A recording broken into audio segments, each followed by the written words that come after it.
Hey YouTube, Jim here, and welcome to Top 10 Archive. Isn't it just exciting when a new technology is released to the public? New gadgets are always fun to get our hands on, but that joy is sometimes short-lived. With new tech, there's always a chance that it will be a big, giant, useless flop, just like these 10 high-profile technologies and devices that failed miserably. And before we get started, help us out by hitting that like button and be sure to leave us a comment because we're always looking to engage in interesting conversations with you. Also, don't forget to click the bell so you get notified every time we put out a new video. Number 10. Microsoft Zune. Microsoft's answer to the iPod, the Zune, launched in 2006 and survived through 4 different generations, each progressively worse than the last. By 2009, when the Zune HD16 released, Microsoft had reported that Zune sales had dropped more than 50%, spelling a grave future. With Apple's MP3 player already dominating the market, the Zune was destined to fail from the get-go as it offered no real benefit over the sleek and familiar iPod.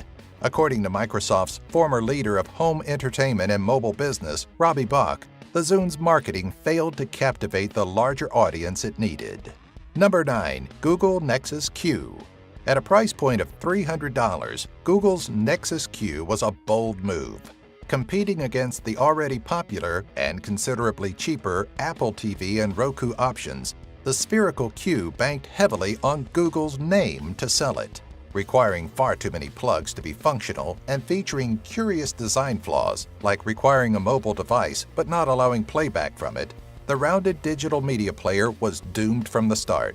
The Q's official launch was scheduled for 2012, but by January of 2013, it had been pulled from the Google Play site. Number 8. Laserdisc. Initially released alongside VHS tapes, Laserdisc had a clear edge over the cassettes. Though much larger, they were initially cheaper and offered more options and better clarity, but still struggled to make any headway. The introduction of DVDs in the mid-90s dug the final grave for Laserdisc. Despite some advantages over the smaller disc format, like frame-specific searching and lack of user prohibitions, the Laserdisc only allowed for 30 to 60 minutes of playback per side, and by the 1980s, each disc cost upwards of the equivalent of $80 today. Number 7. G4 Cube. Though a product may be eye-catching, its success is never guaranteed. That was the lesson Apple learned with the quirky PowerMac G4 Cube. Released in July of 2000 for $1,799, the G4 Cube attracted attention for its unique design, but that may have also been one of its greater flaws. The alien look was unfamiliar and, coupled with a high price tag, made it difficult to appeal to common consumers. Cosmetic design flaws and a lack of upgrade options haunted Cube owners, and as word got around, sales dropped.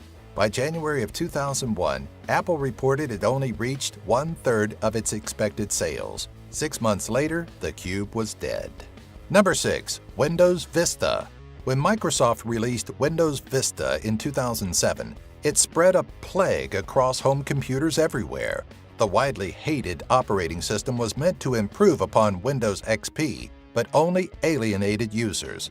Slower, clunkier, and incredibly inefficient, Vista hogged RAM, put a strain on hard drives, and had a shocking lack of driver support from third parties. Where XP was user-friendly, Vista became a nightmare for casual operators, and as the user account control prompts started piling up, the hatred continued to grow. Despite notable sales and downloads, Vista is often regarded as one of the worst operating systems. Number 5. Betamax. In May of 1975, Sony released the first consumer-level video cassette and dubbed it Betamax. A year later, JVC introduced the VHS, a similar product that, despite flaws, became the common household format. The Betamax had everything Sony thought the public could want: the ability to record, smooth mechanics, and better picture and sound. But it was not without glaring issues. The players themselves were considerably heavier, leading to higher production costs, and the tapes could only play for an hour, compared to VHS's 2-hour capability. The final nail in the coffin was Sony's failure to secure a place in the rental market before VHS did. Number 4. Hoverboard. When the hoverboard or self-balancing scooter hit the market, it intrigued technophiles and children alike, calling back memories of Back to the Future 2. Then, once they got their hands on it, the awe and wonder quickly dissipated, or caught fire and blew up in their faces. The novelty of scooting around on a hoverboard-esque device was quickly overshadowed by over $2 million in property damage caused by device failures. Making matters worse, big-named companies like Target and Amazon suspended sales, and hoverboards were banned from multiple passenger airlines, effectively ending the hoverboard craze. Number 3. HD DVD. Almost 30 years after Betamax and VHS squared off in their own format wars, Sony and Toshiba were locked in a war between Blu-ray and HD DVD. Rumors of the porn industry playing a large role in the downfall of the Toshiba-developed format spread quickly, but there was more to it. Working in Blu-ray's favor was integration into Sony's PS3 console compared to the Xbox 360's optional, minimally supported HD DVD add-on, and a vast difference in studio support. Backing Blu-ray's 50GB capacity were most studios, sans Universal and Warner Brothers, but even Warner eventually dropped HD DVD support, serving a fatal blow to the format. Number 2. Google Glass. The concept sounded interesting, a wearable head-mounted display that put the information of the World Wide Web literally in front of the wearer's eyes. But even the Google name couldn't save Glass from failure. Consumers need to know why they need your device, and Google simply failed to get that message across. Marred by safety and privacy concerns, a lack of clear marketing that emphasized its benefits, an iffy design that looked more unfinished than futuristic, and technical glitches after release, made it difficult for the public to latch on to Google Glass. Number 1. Samsung Note 7. There's no denying why Samsung's Note 7 became one of the biggest flops since the inception of the smartphone, though there are those that claim the frenzy was blown out of proportion. Yep, that was meant to be a pun.